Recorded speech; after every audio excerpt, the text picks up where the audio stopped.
കുട്ടികൾക്കും മുതിർന്നവർക്കും എല്ലാം കഴിക്കാൻ പറ്റിയ അവക്കാഡോ ചീസ് ബ്രെഡ് ഒന്ന് നമുക്ക് ഉണ്ടാക്കി നോക്കാം.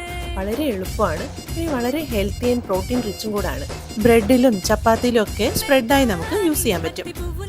അതിനായി മിക്സിയുടെ ജാറിലോട്ട് നല്ല പഴുത്ത അവക്കാഡോയും പച്ചമുളകും മല്ലിയിലയും കുറച്ച് പനീറും നാരങ്ങ നീരും ടേസ്റ്റിന് കുറച്ച് ഉപ്പും കൂടെ ചേർത്ത് നല്ലപോലെ ഇതുപോലെ അരച്ചെടുക്കണം. ഇനി നമുക്ക് ഇത് ബ്രെഡിൽ യൂസ് ചെയ്യാൻ നോക്കാം. അതിനായി 2 ബ്രെഡ് ടോസ്റ്റ് ചെയ്ത് അതിൻ്റെ മുകളിലോട്ട് കുറച്ച് ചീസും കൂടെ ഇട്ട് കൊടുത്ത് 2 സൈഡും നല്ലപോലെ ടോസ്റ്റ് ചെയ്തെടുത്തിട്ടുണ്ട്.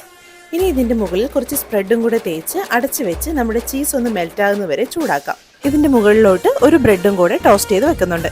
ഇനി നമുക്ക് ചപ്പാത്തിയിലും കൂടെ ഒന്ന് ട്രൈ ചെയ്ത് നോക്കാം. ചപ്പാത്തിയിൽ നല്ലപോലെ സ്പ്രെഡ് തേച്ച് കുറച്ച് ചീസും കൂടെ ഇട്ട് പിസയുടെ ഒരു ഫ്ലേവർ കിട്ടാൻ വേണ്ടി കുറച്ച് ഒറിഗാനോയും കുറച്ച് ചില്ലി ഫ്ലേക്സും കൂടെ ഇട്ട് അടച്ച് വെച്ച് ചീസ് മെൽറ്റാകുന്നത് വരെ ചൂടാക്കാം. അങ്ങനെ ഈ ചപ്പാത്തി റോൾ ചെയ്ത് കട്ട് ചെയ്ത് കഴിക്കാൻ പറ്റും. നല്ല പഴുത്ത് സെറ്റായിട്ടുള്ള അവക്കാഡോ സെലക്ട് ചെയ്യാൻ നോക്കണേ. വീഡിയോ ഇഷ്ടപ്പെട്ടെങ്കിൽ ചാനൽ സബ്സ്ക്രൈബ് ചെയ്യാൻ മറക്കല്ലേ. വീണ്ടും കാണുന്നത് ടാറ്റാ.